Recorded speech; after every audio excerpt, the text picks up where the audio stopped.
Hello everyone, welcome back again to the Chassis Variant series, myself, Critical Rocket, and here we are with the final of the Warhammer IICs. This is the IIC-10, yeah that's right, jumped all the way. Main reason for that is past the IIC-4 they've all got weapons that aren't in MechWarrior line, Hyper Assault, Gauss, Plasma Rifles, or they're just equipped for space combat because battle mechs needed to go into space, didn't they? Anyway.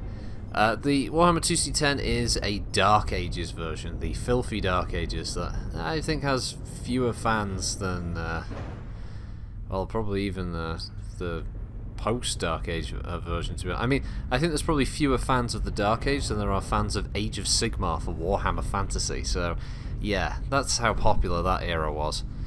Essentially, this is a version that pairs back a lot of the more advanced technology of the Civil War and post-Civil War era and goes into having 4 ER larges and 2 SRM6s with a single ER small mounted in the head for that anti-infantry duty.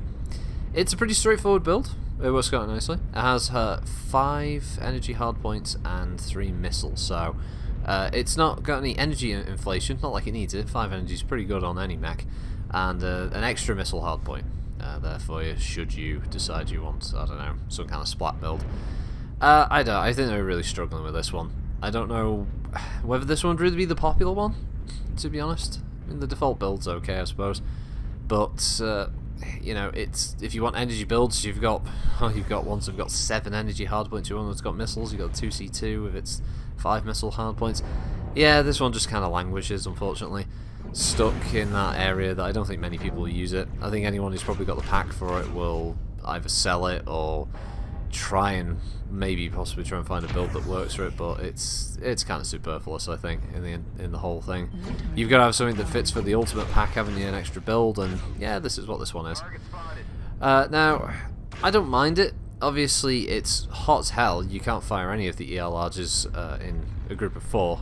Not without overheating, so you've got to work on that whole chain fire. And the SRM6s are basically the most effective punch the thing's got. Most of the time you're going to be paintbrushing with the ER larges at long range.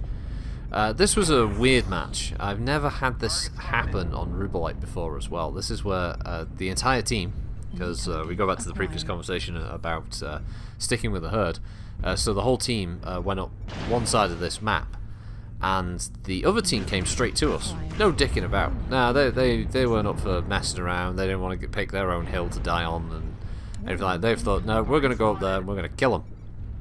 And in the middle of me hanging back here, trying to like get a few hits on a crab and some other things, I got caught out and then had to dial back my expectations. At this point, I suddenly realised, oh crap, most of the team have left me. I must run. And I did. And I spent a good chunk of the match hiding behind a pillar. Now, luckily, the rest of the team had realised, well, if they're coming up to get us, we'll just drop down and go round and kill them. Which is exactly what happened. Their stragglers got caught first and murderized. I thought, oh, they must have seen me running off here, because I'm not the fastest mech on the team, so I can see them all above me thanks to friendly UAVs, so I know, oh, that someone's going to drop down and they'll find me. I'll be dead in a few seconds. Somehow I survived this match. I don't know how. And they just keep dropping into my line of sight. Is the crab. And I thought, oh, I'll just hit it a bit. Maybe I'll get lucky. You know, I sort of peek and shoot a few times because I obviously don't want them to turn and shoot me. But, yeah, it was such a weird match. It just worked. I don't know why. It just did. And, yeah, the rest of their team just got ground up. Just got burnt away.